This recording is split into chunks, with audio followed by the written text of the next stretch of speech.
Arteta! What a strike! What a screamer! Zola! And a fantastic goal! Arsenal back in it! And here's Limpar, lines it up, finds the net. Arsenal are in front. It's the Feel Good podcast you've been waiting for because Arsenal, it says here, won a football game. This is the Arsenal Vision post-match podcast. My name is Elliot Smith. You can block me on Twitter at Yankee Gunner. I got to be honest, the football's been shit for so long, I didn't really have a cold open thing to do because I don't know what's a fun, sarcastic thing. But honestly, like it really seems like the secret to victory is, easy as 1, 2, 3, right? Martinelli, Pepe, Aubameyang. 1, 2, 3, right up front. 3 forwards, 3 goals. We'll be talking a lot about that this episode.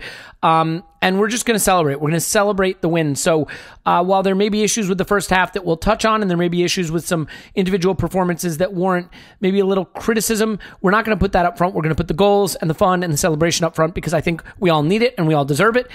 But what we're really going to put up front is the promotion. Let's be honest. This is the Arsenal Vision Capitalist podcast after all. So a couple of things.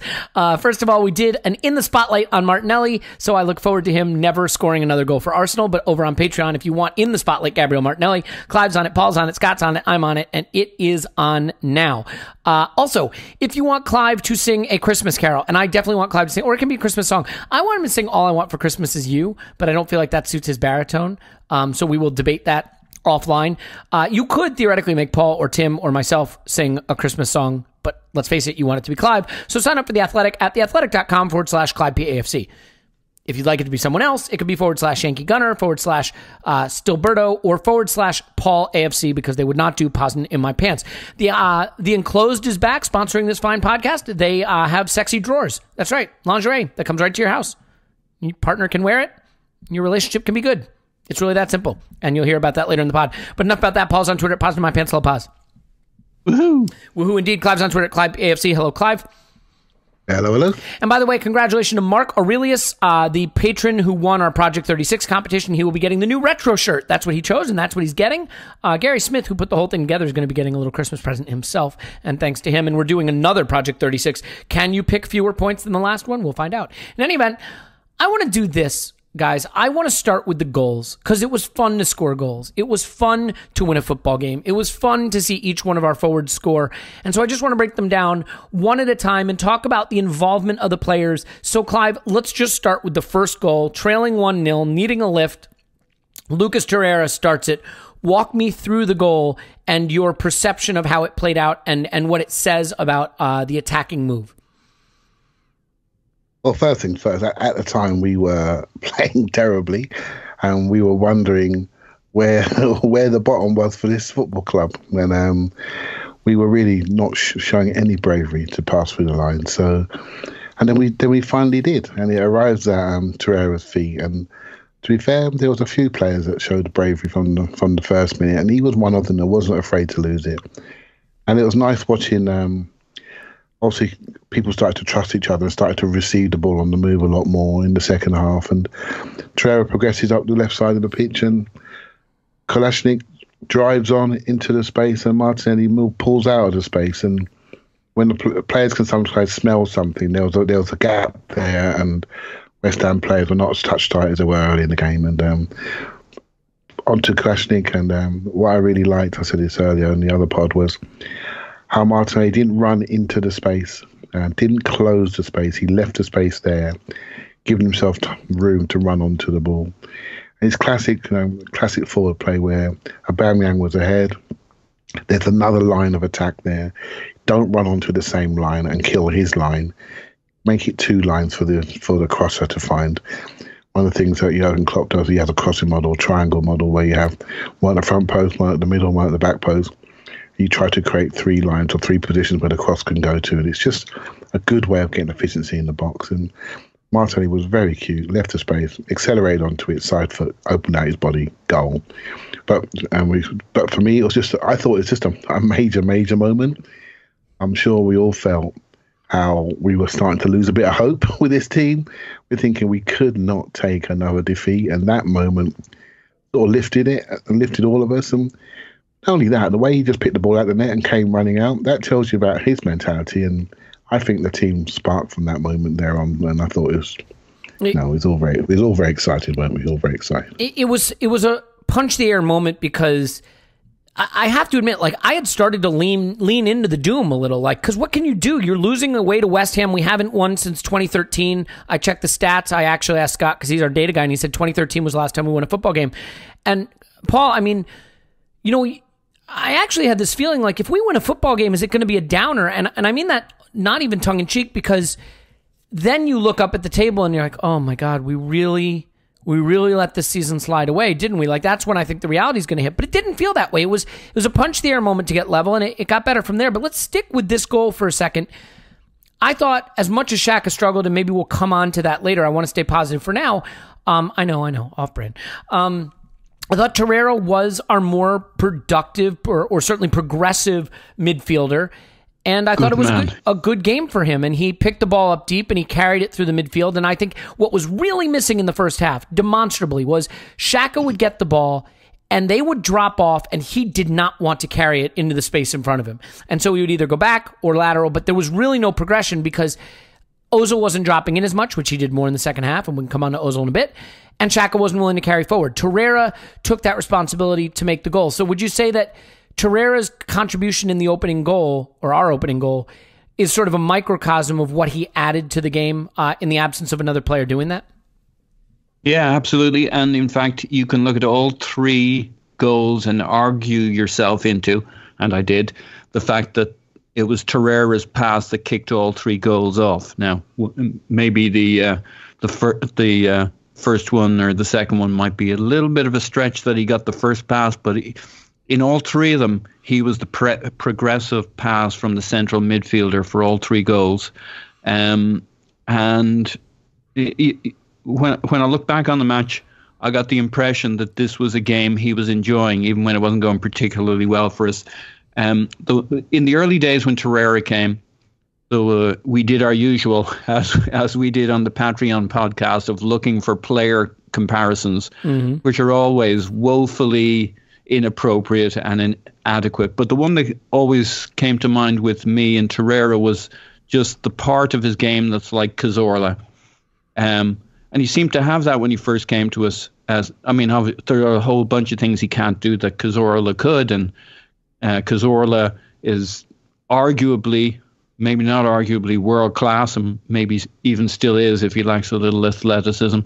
But Cazorla had that for a while. You could make a case that he did things beyond just his defensive game that put you in mind of Torreira, put you in mind of Cazorla with his quick feet, his quick pass, his heads up, his decisiveness, and he totally lost that somewhere along the way. And certainly this year under Emery, he did not look, you'd believe the headlines with him that he was looking elsewhere, that he was thinking of going elsewhere. And I always felt that the only difference between whether Torreira stays next season or not is whether he started to enjoy his football, and that was probably down to who the manager was. This looked like a game where he was enjoying his football and he was knocking it around. It was quick, it was decisive.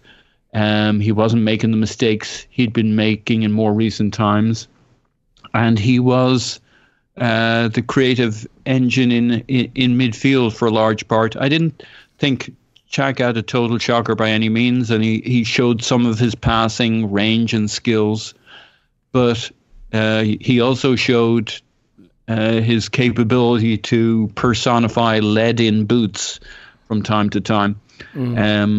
I just thought Torreira did a bit of everything in this game, including getting into the box, and he maybe could have had a goal as well, which was unfortunately banged it off one of their defenders. Would have been a nice finish for him, a nice cap on a performance which he deserved. But yeah, was that the late opportunity, or no? Yeah. It was sort of late. Was it Aubameyang who fed it back to him, or was that Pepe? I can't remember. It was in the box. I think right? It was Pepe. It was from the right. Yeah, I remember. Okay, I remember it, and it was blocked. Yep. Mm-hmm.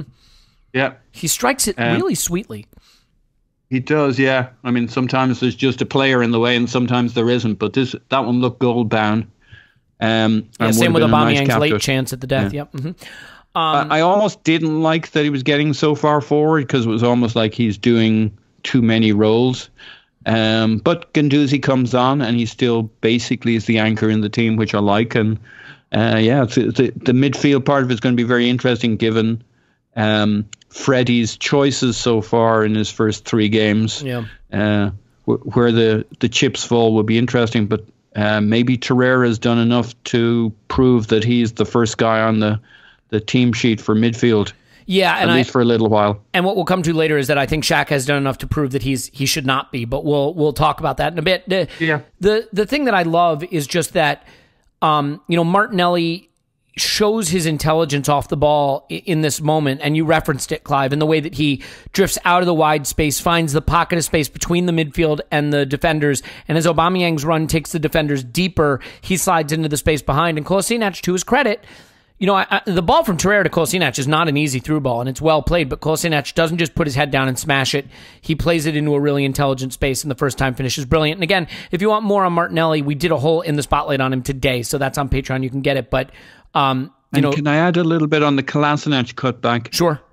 Because we've been very frustrated with him for a long time, but before we got frustrated with him, he was one of the keys to our success. But I think part of he's not the most heads-up passer. I mean, he kind of he can put it in one of a couple of places when he's doing his cutbacks, but one of the things we've lacked for a long time is enough runners to spread their defence. Now, West Ham helped a little bit because the gap started to emerge. No, you're right. The second man runner gives him another angle to attack instead of just the one striker in the box. Yeah, and we've been so predictable. We've been so poor at getting players forward that he might start enjoying his game too. It can't be that much fun charging down the wing, doing a cutback and getting it blocked by 2 or 3 defenders every time. So maybe there's a breath of fresh air coming for him. The second goal, I think, is the biggest moment in the game, Clive, because it gives us a lead and because it comes from Pepe, who desperately needed it. And there's so many good things in the goal. I think Ozil does really good work dropping deep, picking it up, and carrying it between defenders, and playing a pass that doesn't get nearly the credit into Aubameyang. Or am I thinking of the third goal, actually? The one that he slots between defenders. That might be the third goal. It's the second goal. It is, okay. And then Aubameyang lays it off. Both goals. To be fair, it's both goals. And then Aubameyang lays it off to Pepe in the wing. Now, I'll let you talk through this, but there are really 3 really interesting points to talk about here. Ozil and what he did in the second half, and for those 2 goals that he wasn't doing in the first. Aubameyang doing the thing we keep saying Lacazette is good at, and Aubameyang isn't good at, which is playing the sort of focal point 9 and sliding it out to the wide forward. I mean, that's the thing we keep saying, well, that's the Firmino role. That's what Lacazette does. Ironically, Aubameyang does it brilliantly, both for Pepe's goal and his goal, and then Pepe's finish. So talk us through that goal, and who impressed you, I mean, other than the finish, the most, and each individual contribution there. Okay, Ozil played a good part in that goal, but let's be honest. I do want to go into this now. Let's be honest. I thought it was very, very disappointing until we started to perk up. He was shocking in the first half, no question. And it's a big issue for me. Teams are now letting us have the ball, knowing our build-up is poor, knowing our retention is poor in higher areas, and they're playing a transition game on us. And West Ham tried to do that in the early stages. If you remember the very first attack where they broke on, he went to Ozil and he was just flung aside like a little flower. And I was thinking, crikey, this can't continue. We have to be better. But that's for maybe later in the pod. I'll get onto that, Elliot. But he drove out of his hole really well, and he drove with a bit more intent. And with Ozil, it's similar to Ramsey. How they move tells you where they are. I think they're smooth movers when they're fit, when they're motivated, when everything's going well. And he looked completely different movement-wise to how he looked in the first half. And Aubameyang did the old roll off the front, so you sort of show a little spin, but you don't, you roll off. And he separated really easy. And that tells me that Aubameyang was starting to get tired, and he couldn't stay in contact, whereas in the first half there's a lot more closer contact to him. So he rolls off and then lays it out to Pepe, and Pepe then just decides, he's already got them worried. I mean, he has got a full box of tricks. People say he is one-footed, but he uses the right foot to shift the ball to. Mm-hmm. He can go to the right when he develops crossing and shooting off his right, which he can do, but he just needs to have confidence to do it. But he just, I think his Matawachu, I think his name is. He came on for that wicked player Cresswell, who he tried to kick Pepe off the pitch. Should have been sent off. And by the way, second game in a row where Pepe has been targeted for really rough challenges. And I thought he got worse in the previous game after he took that first rough challenge. I thought he was hurt. Yeah, fortunately enough, he's a bendy-legged player that seems to be able to get his feet off the floor. But I think it's one for us to watch. I think he's one of those players one of those flashy dribblers that some referees think, well, you deserve that for doing 15 step-overs. Do you know what I mean? They don't give him a break. Zaha gets the same type of treatment. Just because you got good skill, it's almost like you got to accept that because you're too quick for the slow defender. Well, how about you protect the attacker? That's what the game's about, right? So hopefully we don't lose him for a collision injury. That would be a real concern because referees do not protect players like that. And he just shaked and baked inside, throws his man to the floor. And we could all see from the way he approached that ball, he has got a good strike on him. He's a sort of player that seems to just whip the ball, got good contact, good technique, different shapes on his left foot. But it's a lot about timing how he strikes the ball. And if he times it right, it just flies. And the moment he struck it, it's just like, that's a goal. You can almost, from the moment he approached it, it's a goal. Much like his free kick goal. The way, if he gets his approach right, everything's right. You're just shouting goal. Because you know the technique's there. He's getting that consistency of body power, body shape, holding his core and really striking through the ball with his strike band, absolutely bang on. And when it's right, it looks so natural. And it was just a beautiful finish. I mean, he's tried that shot, and he's been close. He went just over the upper left corner once. I think did he hit the bar or glance the bar once? Like, he's got that shot in his locker. He's just missed it by a little bit before, and it was perfect this time. I got to tell you with Pepe, I just don't understand why people think he's struggling. He's not struggling. This is who he is. He's Alexis. He's Alexis Sanchez. Alexis is a guy who needs a lot of touches. He's going to give the ball away. He's going to try to beat players constantly. But when he does, when he gets by that player, he can score from any angle. He can assist from any angle. And he is a handful for defenders. But you're going to have to deal with giveaways and failed dribble attempts and maybe trying to do too much and not releasing the ball soon enough. I'm not saying he's as good as Alexis yet. But I'm saying that's the player, a player who's a high touch, high involvement, high dribble, high shot player. Wilfried Zaha has 2 goals and 1 assist this season. He's averaging a shot less per 90 than Pepe. Now I realize Pepe's a small sample size, but he's not struggling. That's just who he is. He's a flashy player who's on the ball a lot and does a lot with it on the ball, and you notice when it doesn't come off. And I think a lot of the same frustrations that some fans had with Alexis, he's selfish, he gives it away, he gave the ball away. That was always the stat. Alexis Sanchez gave the ball away more in the first half than every player combined. I think you're going to get a lot of that from Pepe too. But once he starts scoring, I think he's not going to stop. And so we've got to lean into this guy. And Paul, I think it is interesting in the second goal.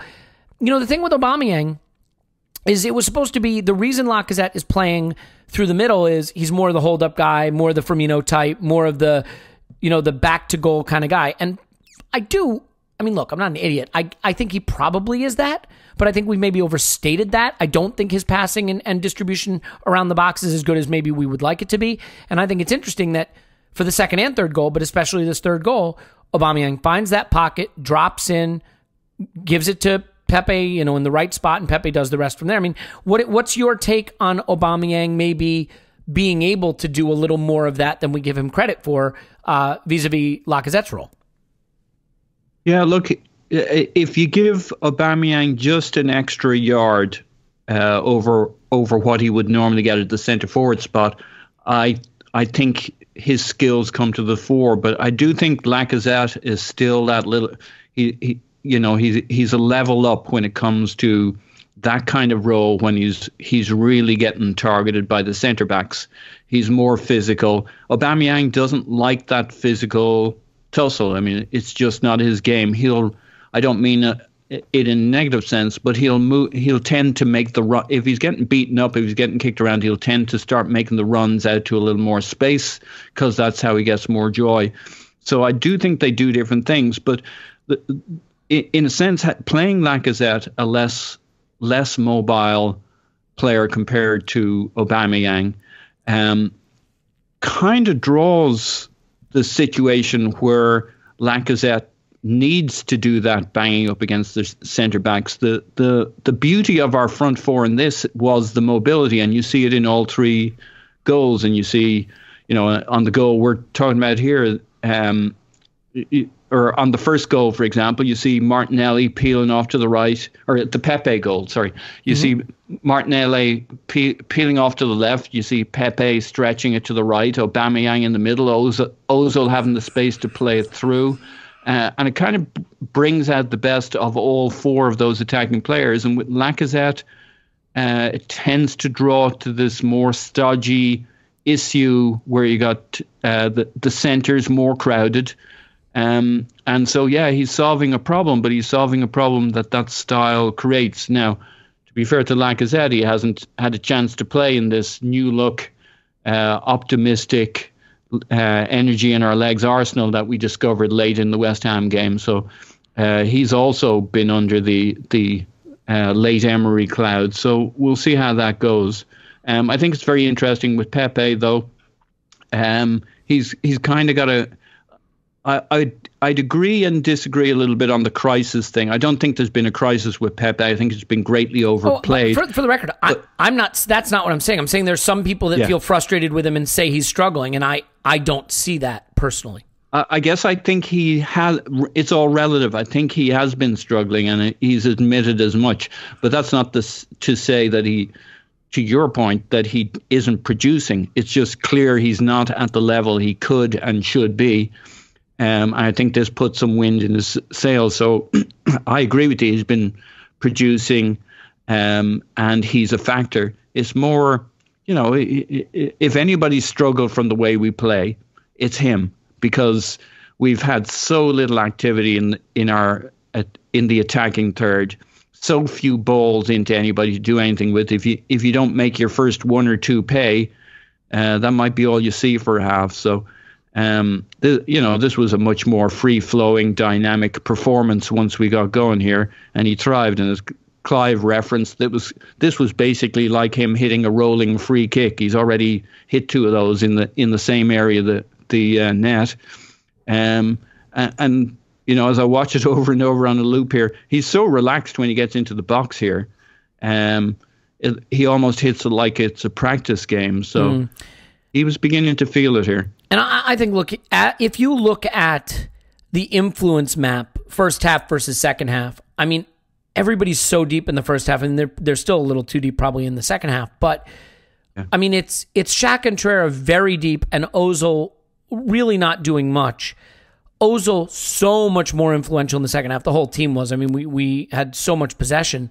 But, we also balanced the left and right side a little better versus being so right side biased in the first half. Look, Clive, the third goal, which sort of seals the win, I think it is to me so representative of the problem with Mesut Ozil, because this is why we debate him. This is why the quote unquote fanboys are quote unquote blinkered, and the haters quote unquote have an agenda, because the Mesut Ozil who played in the first half shouldn't be in the Arsenal squad, and the Mesut Ozil who played in the second half is what you'd like late career Mesut Ozil to be.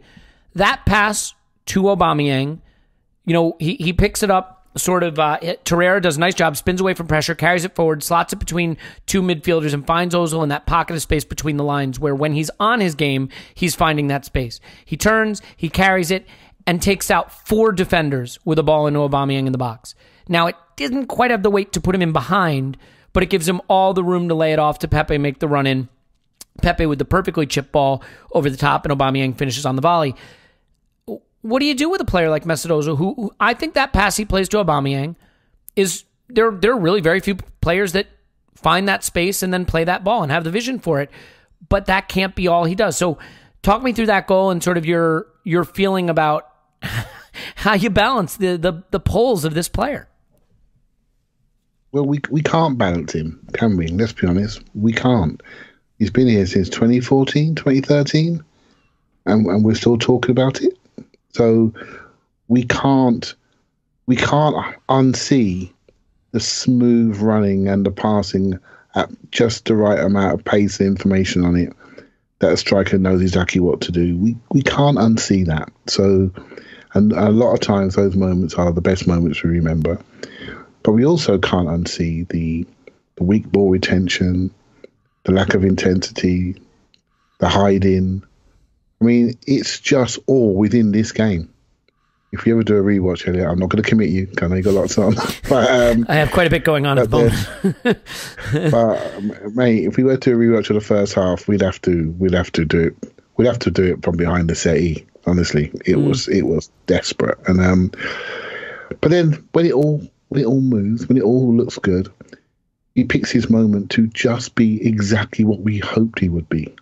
And he drove into that space, and it's just his intent. I said it before, his intent, and similar to the second goal.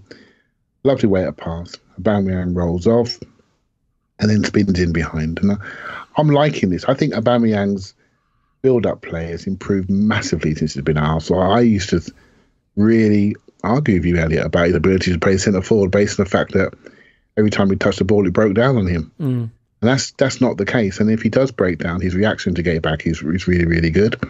So he's showing a lot of leadership in that position for me.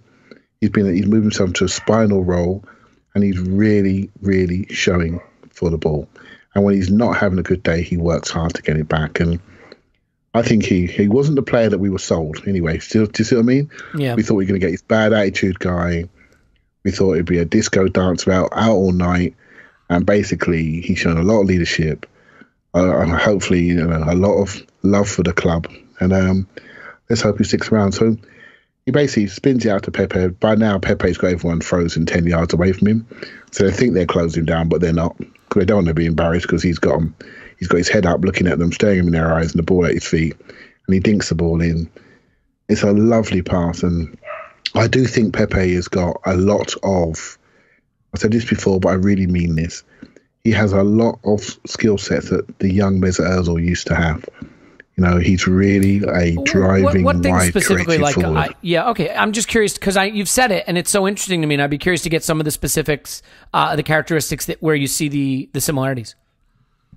Well, if you honestly, I posted a video today of Ozil at Werder Bremen, and you can just see the similarities.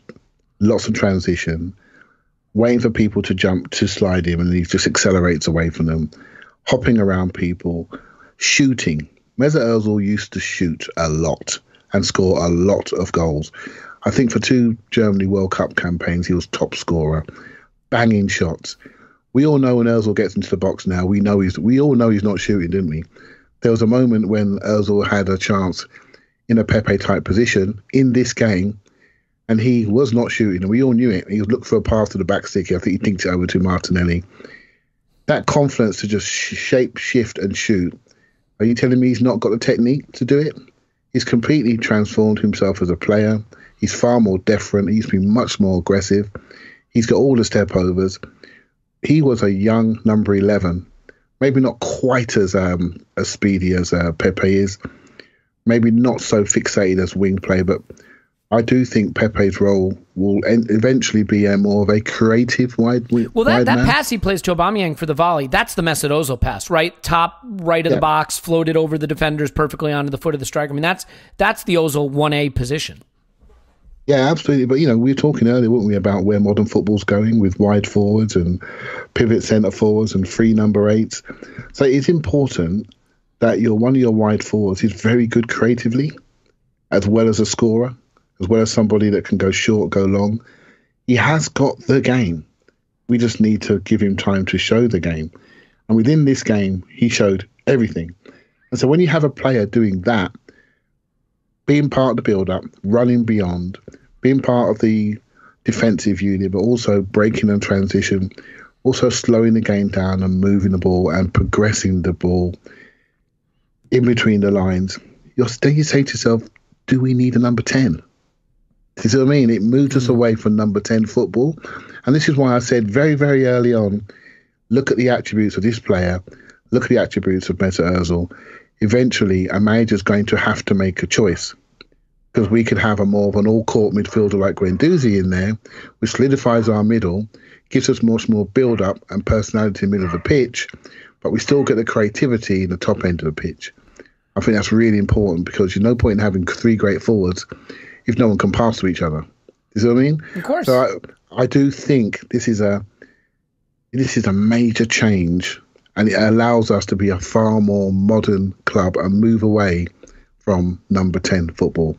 And I think Pepe is key to that. Absolutely key. Yeah, absolutely. And look, I got to tell you, I just don't see Pepe as struggling particularly. I mean, I get that he's not, scoring the number of goals and getting the number of assists we'd like. He hasn't played much. He's been in a team that struggles to progress the ball. He's been picking it up. I mean, there were times under Emery where he was picking it up in his defensive third and trying to beat three guys and get it up the pitch. We saw what he can do on the counterattack against Liverpool a little bit. He was unlucky with some finishing and some final balls. All right, look, the final ball hasn't always been there, but the willingness to try to give it or to try to take the shot is there. It paid off in this game. He's got a goal and an assist. And I think, he has the 2 goals from the free kicks that beat Vitoria. His goal against Villa. I just don't think it's been that bad for a guy who hasn't been getting to play from the start enough. I think players like him in that Alexis Sanchez mode, who are high touch, high contribution, counting stat kind of players, need a lot of involvement. That's how they get their comfort, and that's how they get their sort of rangefinder set, so to speak. So I expect more good things from him. And as we move off of the conversation about the goals, one thing I just want to ask you quickly, and then we'll sort of backtrack and talk lineup, and we'll talk maybe some of the down parts of the game, the first half of the game. But Paul, I mean, after the third goal goes in and the game is won, for you, was the profound sense one of sort of disappointment about where the season is currently, or was it just sort of the pure jubilation of getting back and winning ways? Definitely. I think I led with the jubilation and followed with the what could have been. No. Yeah. Look, the celebrations after the goals, I think, told you so much. And then the celebration at the end of the game. You had to feel good for Freddie, right? I mean, I don't care if you think Freddie's going to be our manager, but you're a heartless bastard if seeing, the way he smiled and hugged every player after the game and his embrace with Pepe. It felt like a very Arsenal moment, a very happy Arsenal moment. Yeah, it seemed like this was a big day. Now, unfortunately, we play City next. Well, we have the Euro, but in the Premier League, we play City next, which is a bit of a shame. But hey, who knows? But I think this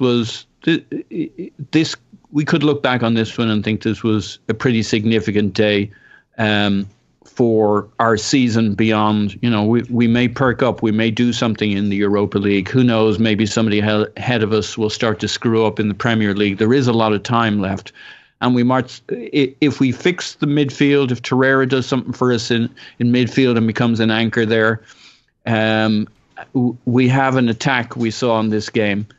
So there's the possibility. Hope isn't totally dead, but you saw in the celebration, it's just important to enjoy a bit of football and to enjoy some players and to enjoy some performances. And Torreira, Pepe, and Martinelli all gave us, and Ozil, as you say, he was unpickable in the first half and undroppable in the second half, and undroppable trumps unpickable. So, yeah.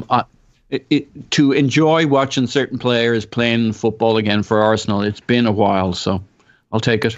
Yeah, I mean, I have to admit, right, going into the game, I was like, when we win next, and I know I said this, but I thought that there was going to be a bit of a sadness because I think it would really be a reminder of how badly the season has fallen away and what could have been. But seeing what it meant to Aubameyang and what it meant to Pepe and what it meant to Freddie and the celebrations and, his hug with every player after the game, and they seemed genuinely happy for him and genuinely thrilled for him and that they had worked hard for this, and it was hard not to be happy about it. I mean, at the end of the day, not every season is going to be a title winning or even a top 4 winning season. And at Arsenal, I worry that maybe there's going to be a lot more seasons where we do have to suffer through hard times. So enjoy winning football games. At the end of the day, you turn on the game or you show up at the stadium and you hope your team wins. And if they do, be happy.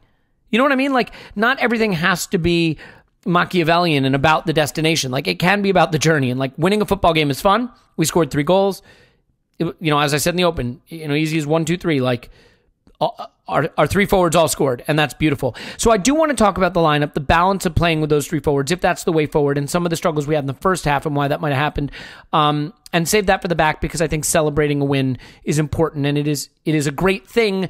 But to your point, Paul, I think it kind of sucks that it comes at the end of this run of 12 relatively easy games, and now we go into a very hairy period of the fixtures, including Manchester City, our next league game at the weekend. So let's do this. Let's take a break so that you can get stocked up on sexy underwear.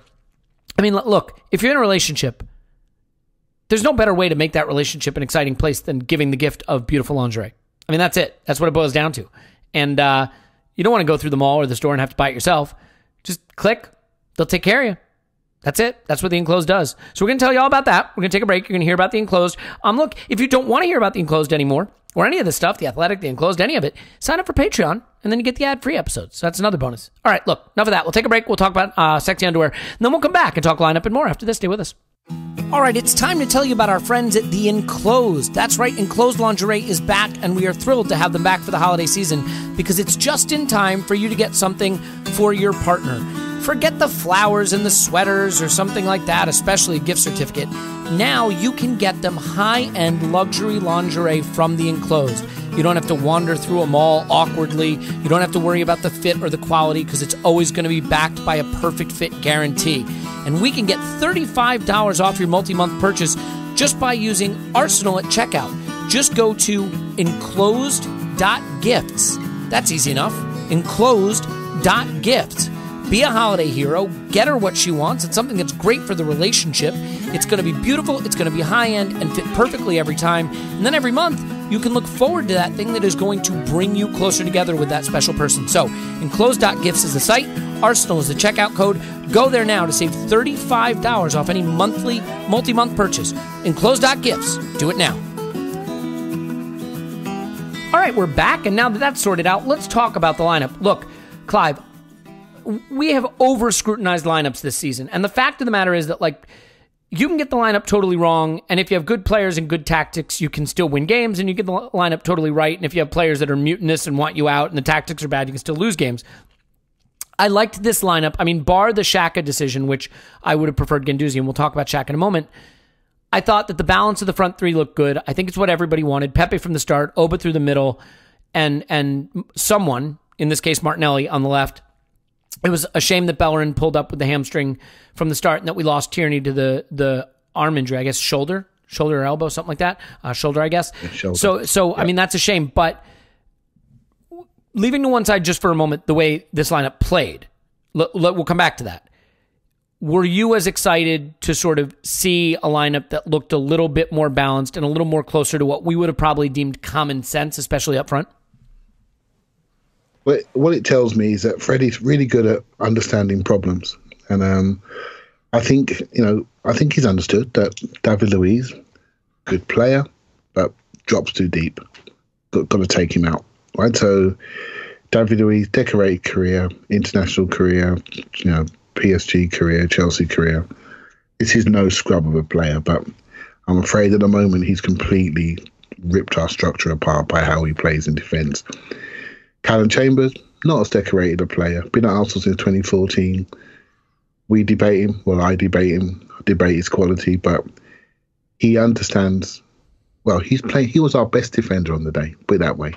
And I thought he played the role well. Knew when to drop off. Knew when to hold his line. Showed for the ball really well. Took over 100 passes. For me, I thought he was the leader of the defence. I thought he did really well. So that was good. Socrates he's okay. He's terrible on the ball. He's losing confidence by the second. I know Bellerin was injured, but he's not ready in my opinion. He's lacking body power. He's lacking weight. He hasn't got that back yet. He's lost muscle. He's not back. He's a way off. We won't see the best of him until February next year at the earliest. So we all want to see Bellerin and Tierney, but neither of them are ready. And it's obvious that they're carrying things. The Tierney shoulder injury news came from Ornstein on the very morning. That sort of made us all maybe understand why he wasn't playing or didn't go with Scotland for a couple of international squads. The moment it came out in print, it was the moment his shoulder pops out. It's unreal, wasn't it? None of us knew about it, and then suddenly it happened. So, but this is serious. Collar's done really well the last couple of games. At the moment, the two fullbacks that we played are in better shape. They're in better shape. They're ready to play. I can make the Niles was a little bit of a guess, because, he looked a nervous kitten at the start of the game. But by the end of the game, he looked like a right back again, right? So that's not, maybe there was a fluke there, but maybe it worked out in our advantage in the end. I think in the midfield, I will say, and I am not someone that just jumps on this player. I see his value. I see leadership value. The fact that the other players giving the ball a lot tells me something about him.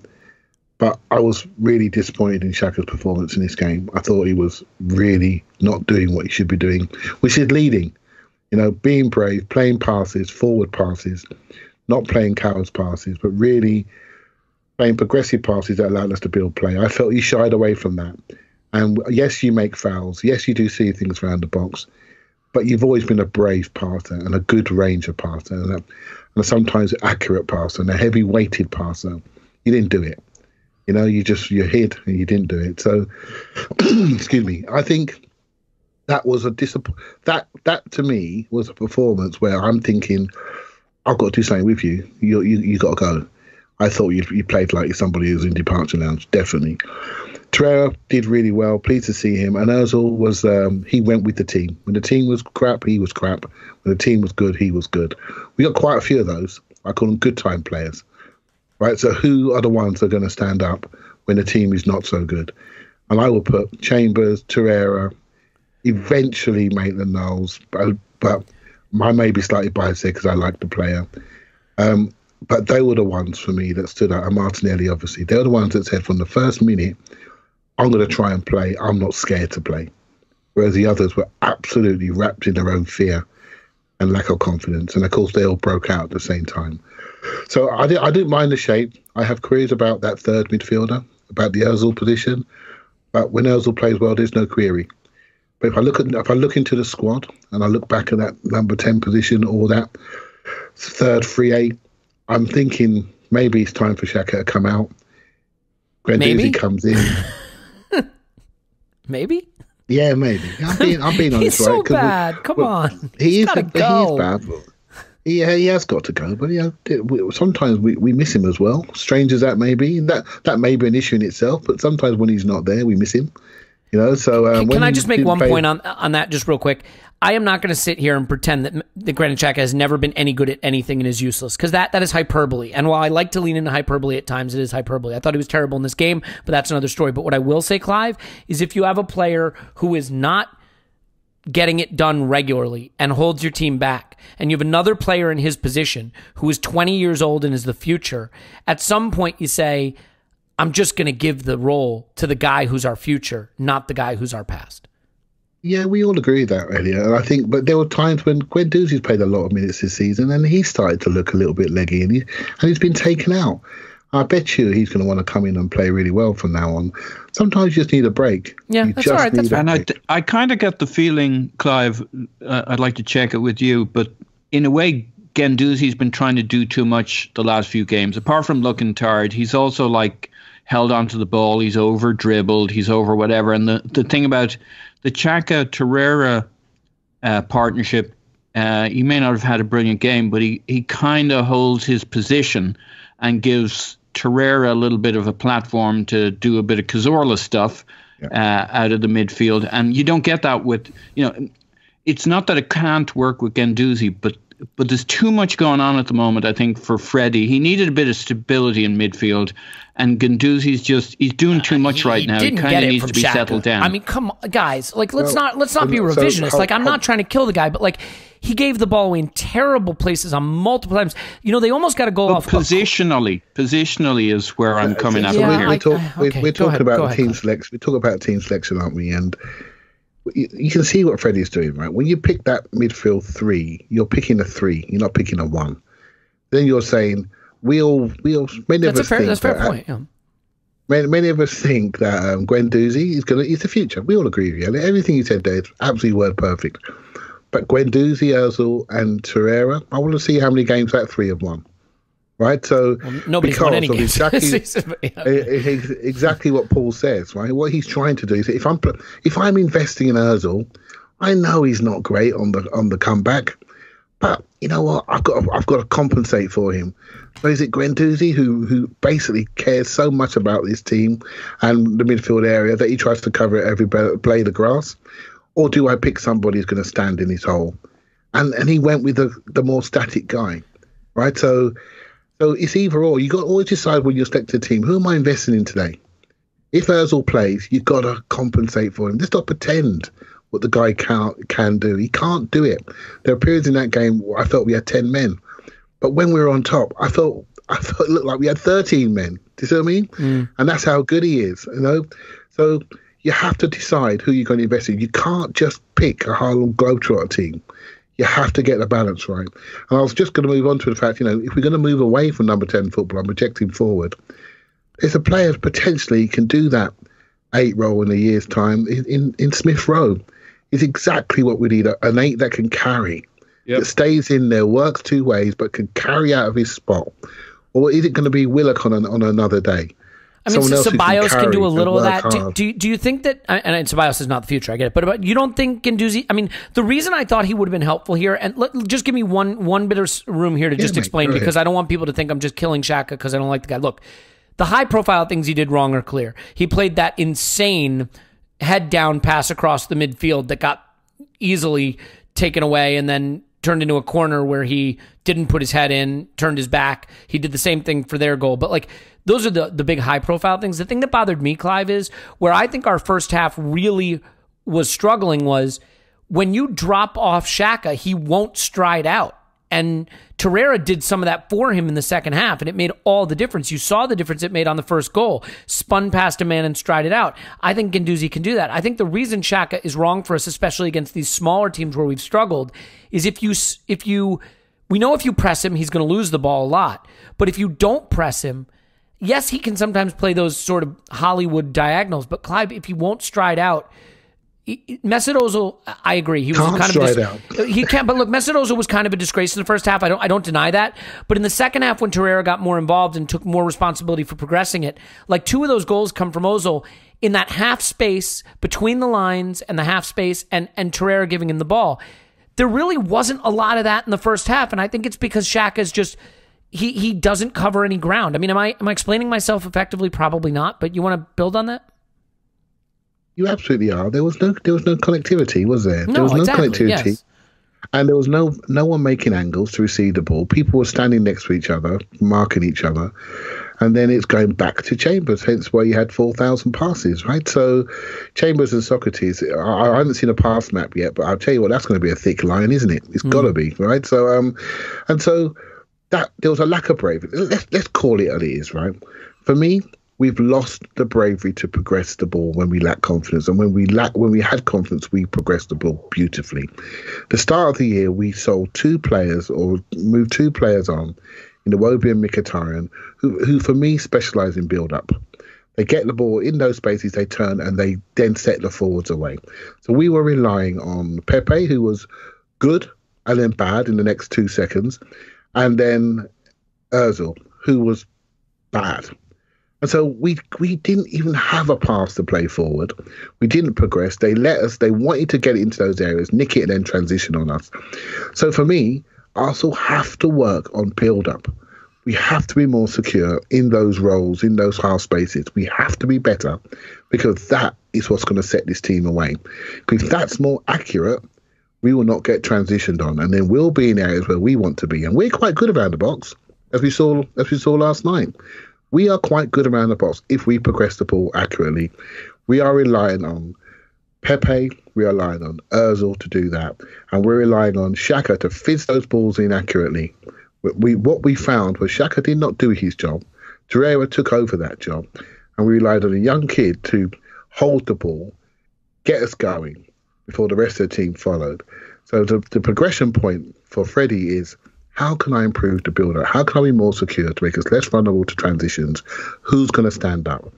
If you get stolen, just make sure you get a foul. Buy a foul. Don't allow a transition to happen so easily. And I think that's the big change in Arsenal. I know we can all see defensive issues. We can all see the midfield issues.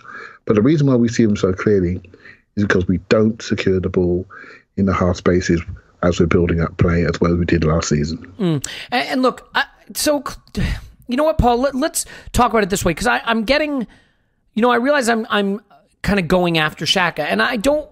This is not, I hate the guy, yada yada. I thought he had a bad game. I do. I think that he was poor in the build-up in the first half, struggled to really put them under pressure, and he had some of the giveaways that are just really head-scratching and really frustrating. And then, of course, for the first goal, he's not particularly brave. I think there was a lot of poor defending on the first goal. But there's the one where he gave it away, as I mentioned, where he plays that bizarre across-the-pitch ball with his head down that gets easily picked off. He gives it leads to a corner where he doesn't jump. He doesn't put his head in and jump. He just turns his back. But putting all that to one side, Paul, I actually think the first half is less bad than people think for an important reason. We got outshot in this game. And you're going to say, okay, more of the same as it's been. But here's the difference. We didn't get outshot 22-12 or 31-14. We got outshot 11-10. Now, yeah, we should have more than 10 shots, but conceding 11 shots isn't bad. Their XG was very low.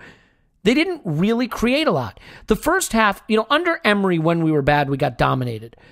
The bad part of the first half for me, Paul, is sterile domination. Sterile domination is better than getting dominated. So while I'm very frustrated with how the first half went, is it fair to characterize it a little differently because we dominated the game, we just didn't do anything with the possession we had? Yeah, I think it was almost like this is new territory to us. It's revisiting Arsenal of previous times, but it's kind of the first time we've been in the game in a fairly balanced way. But we still had the old funk, and it took us till the second half to say, you know what, we should actually do something with this. We should move. Confidence grew a little bit, or maybe just the urgency drove the more aggressive play, and we started moving the ball more quickly, and it started to spark a little bit. And on the Xhaka debate, I wouldn't argue for a second with your analysis that he did a lot wrong and made a lot of mistakes. It's just he's more stable in his positioning. And I think Freddie wanted a more settled midfield with a little bit of experience. And it's just a moment in time. Guendouzi at the moment is trying to do too much. Freddie doesn't know what he's going to get with him. That's totally fair. Can I ask you a question, though, in response to that before we move on to another point? Because I want to stay focused on that. So I am interrupting. I know that's what I'm technically doing, but it's to further your point. Elucidate, elucidate. There you go.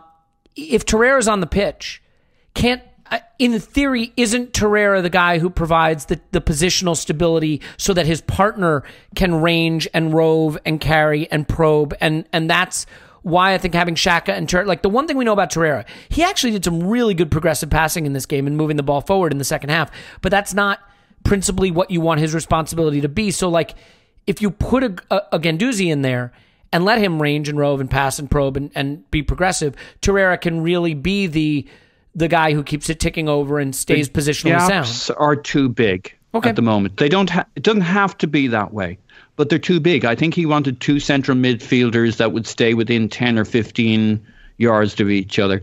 And it's not the first time Xhaka and Torreira have formed a successful central midfield partnership. Early on, we thought we had the answer when those two played together. And not that this was a great performance as a pairing or from Xhaka, but it provided some kind of base for stability which we took advantage of in the second half. We moved it nicely. And, here's Torreira used in a much more progressive way, but starting from deep. And if you look at each of the goals, Xhaka hangs back while Torreira goes and makes that more progressive pass, and they can just as a manager, you want some kind of a base, some kind of stability to work out what you're going to get. Guendouzi is a superb player, but he's just doing too much. And as a manager, you got Torreira, who at the moment is not a fixed point in the team positionally. He's still probably moving too much for you. You don't want to throw Guendouzi on top of that, who's kind of the joker in midfield at the moment, moving all over the place. And I think for now, I think it's a moment in time. He wants some level of stability.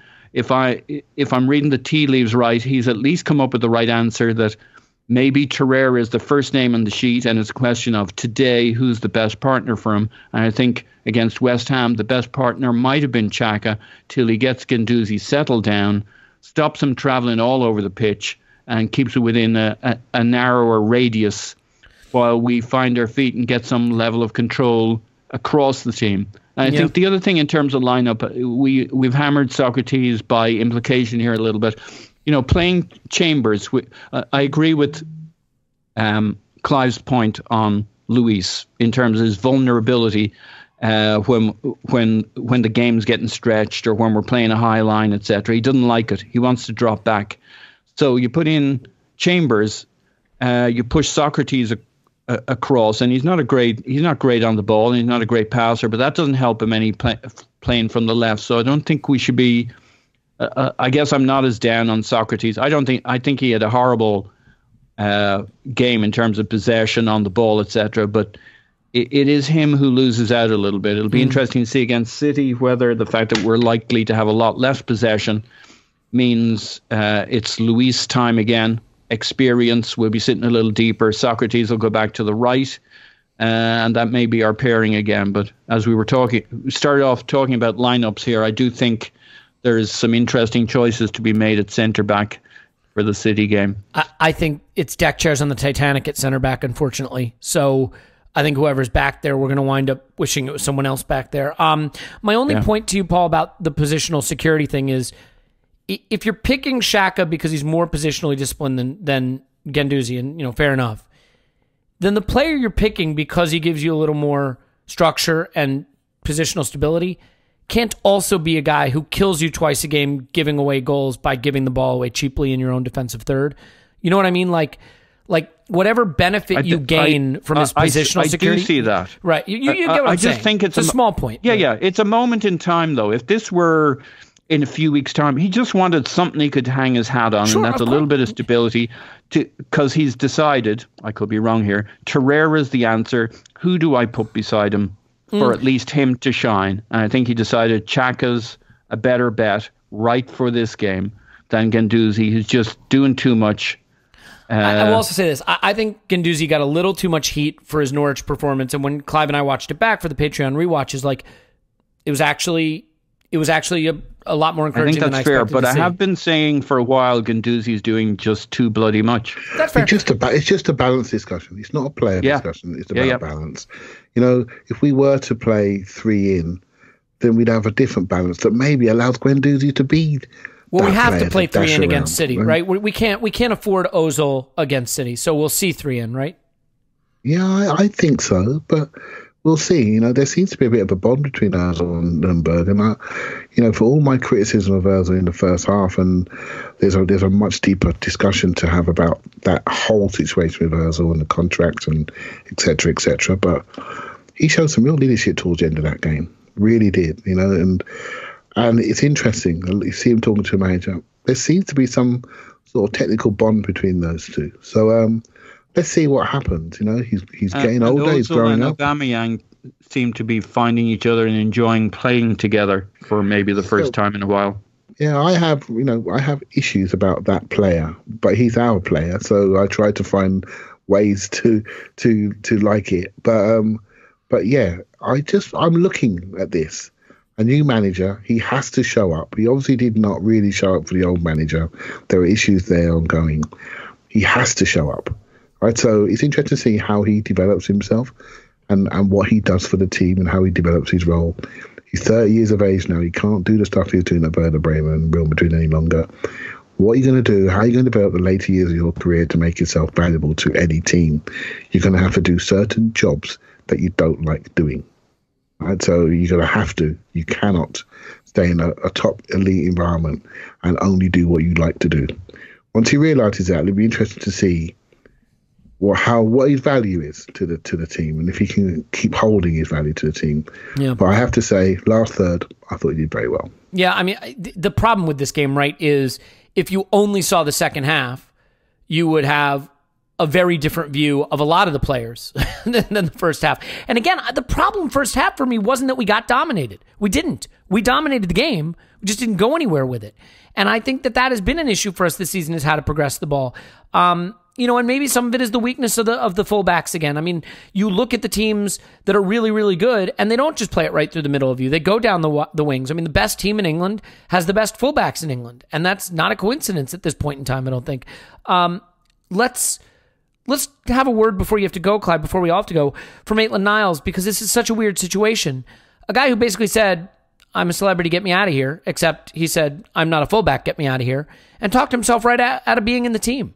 And they touched on the Arscast. Did we read too much into that, though? Yeah, maybe, Paul, but I will say this. If he wasn't saying, I don't want to play fullback, he was certainly saying, I'm not being given a chance at my natural position, and, or was he saying, I'm getting hammered for being Well, here's what he said. His exact quote was basically, and I'm not yet. Everybody else is getting to play in their natural position, and I'll get my time too. So, I mean, the most charitable reading of it is, judge me when you see me in my natural position. And the least charitable is, I don't want to play this position. But either way, he's not going to play as a wide forward in this team. That route to playing time is not there. So is this a player who can be a fullback for us or not? Because Chambers can't. He can try, but he can't. Bellerin will not be fit regularly for a while. I thought he was okay in this game, especially in the second half. He grew into it. So is this a guy who's got an opportunity to help us at this position? And do you think he will want to do that? I think he needs to. I think someone needs to walk up to him and say, hello, young man, how would you like to play right back for Arsenal Football Club? Because I do wonder when players say, I don't want to do this, I don't want to do that. I know they live in a bubble, but crikey, wake up. Not many kids come from academies and get right into the first team at a top 10, top 15 European club. It just doesn't happen, right? So you need to wake up and realize what you've achieved and what you can achieve and how you need to maximize your career. And he's probably a 4-4-2 right winger. That's his best position, or right side of a diamond. That's probably where he would like to play. So you're playing right back in a top team. Right back is almost like right side of a diamond. It doesn't make much difference. You're 7 yards further out. Get on with it. You've got all the skill sets to do it. I thought his combination play, Pepe's always been pretty good. And I think they almost look like twins around down there. They're both really slim athletes that really stride out, that really move well. And it looks good to me when I see those two playing together. It looks really good. I like their combinations. They're a little bit loose. They're both a bit flicky. They're not very secure. They try Cruyff flicks and no look touches, and you think, bloody hell, we're like, it's only 1-1. Do you know what I mean? Or it's a bit scary, right? But there's a moment in this game, the goalkeeper, after we'd scored, so Maitland-Niles had been progressively getting better. The goalkeeper's done a 70-yard kick straight into the right-back slot. Maitland-Niles just drags it out of the sky, one touch, cushioned it down in front of him, just like he just come out and woke up and picked up his toothbrush. Honestly, it was a joke. And that's his level. He is a highly skilled footballer that has mentality issues. I think Paul's absolutely right. I think he struggled with the stick he was getting. He didn't like getting stick for being something that he didn't feel he was. He needs a chat to say, by the way, you can be anything you want if you focus on doing the job. He needs Papa Martinelli to take him on as a project, I think. Yeah. He's got all the tools you need, right? He really has got all the tools you need. He needs to focus on his mentality, grow up a little bit, because you need to have that. So Paul's absolutely right. Martinelli's got the mentality that I wish Maitland-Niles had. Maitland-Niles has got the physical ability, the technical ability. He can pass with both feet. He's super sharp, goes both ways. I mean, he's got a lot, but he is just a little bit emotionally immature mentally, and I think that's his improvement. That's his development. And if he gets that right, he's got a great chance of having a great career at the club. If he doesn't, he'll end up playing for Birmingham City. Hey, Ainsley, we've two positions available at Arsenal. One pays $50,000 to $100,000 a week, and one pays about $20,000. Would you like to be a fullback? Yeah, to be fair, I don't think they're paying them in dollars, but they can if they want. No, I take your point. Look, I think those are all good points. Yeah, if they're paying Bitcoin, sign me up. Clive, you got to run, don't you? I do. Okay. I'm glad I had a chance to talk about Maitland-Niles because I'm a big fan. I know. And I want him to succeed. I know. I want him to succeed. He just wants to clarify, Elliot, are we going to talk about Maitland-Niles or not? Then he'll tell you whether he's got time. Look, I just think he's just I really want him to succeed. I don't want to see another academy kid I know we got made good money from Iwobi, but that sort of bothered me. That's how it did bother me. I like to give them guys a little bit longer, even though we all sort of doubt he's going to make.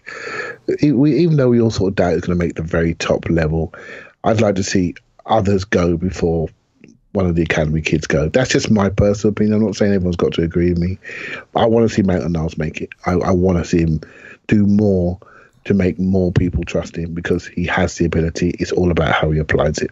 Yeah, and I definitely think that if he has a future at Arsenal, at least in the near term, it's at that position. So we'll have to see. Look, it was wonderful to win a game.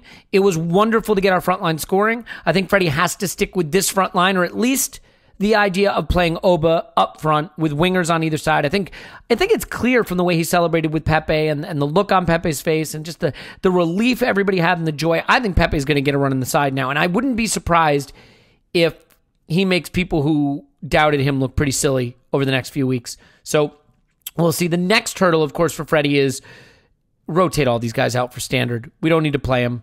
We can't afford to get embarrassed by City, so hopefully he just gives everybody a day off against Standard, and we can focus on trying to keep the positivity going against City one way or another. Paul's on Twitter. Pause in my pants. Thanks, Pause. Ooh. Clive's on Twitter. ClivePFC. Thanks, Clive. Thank you very much. My name's Elliot Smith. You can block me on Twitter, Yankee Gunner. Give us a 5-star review. Write nasty things about us in the comments. Write them about Tim. He's so busy with the women's game. What do they have going on? Just a title race?